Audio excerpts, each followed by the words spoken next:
ఇల్లే కాదు, ఇంటి స్థలం లేకపోయినా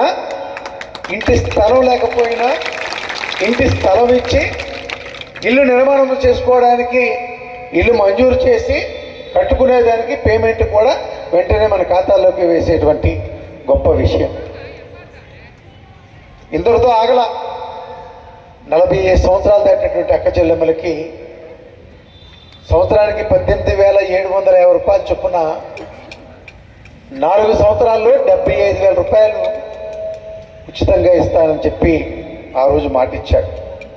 ఇచ్చినటువంటి మాట ప్రకారంగా ముఖ్యమంత్రిగా ప్రమాణ స్వీకారం చేసిన తర్వాత మొదటి సంవత్సరం దగ్గర నుంచే 18,750 రూపాయలు చొప్పున ఇప్పటికే 45 సంవత్సరాలు దాటి 60 సంవత్సరాల్లో ఉన్నటువంటి అక్క చెల్లెమ్మలకి 3 విడతలుగా ఎక్కడికి ఏ ఆఫీస్కి మనకు వెళ్ళేటువంటి పని లేకుండా, జిల్లా కార్యాలయాలకి మండల కార్యాలయాలకి వెళ్ళేటువంటి ఆలోచన లేకుండా కేవలం మన గ్రామంలోని సచివాలయ వ్యవస్థను తీసుకొచ్చి కావలసినటువంటి దరఖాస్తులు స్వీకరించే విధానాన్ని అక్కడ ప్రవేశపెట్టి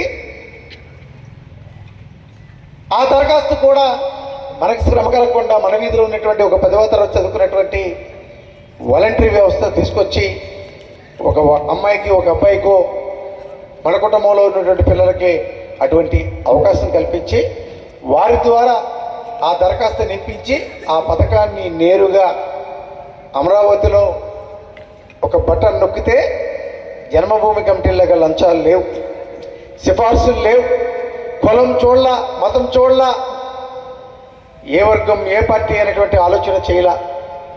ఎంతమంది ఉంటే అంతమందికి పెన్షన్లు కూడా ఏ విధంగా అయితే ఇచ్చారో చేయూత కార్యక్రమం కూడా అదే విధంగా అమలు చేసి 3 విడతలుగా ఇప్పటికే ఇచ్చాము. ఫిబ్రవరి 5వ తారీఖున ముఖ్యమంత్రి గారు అక్కడ బుట్టను నొక్కుతారు. అక్క చెల్లెమ్మల ఖాతాల్లోకి 4వ విడత 18,750 రూపాయలు కూడా నేరుగా మీ ఖాతాల్లో చేస్తారు. ఎవరికైనా కష్టం కలిగిందా?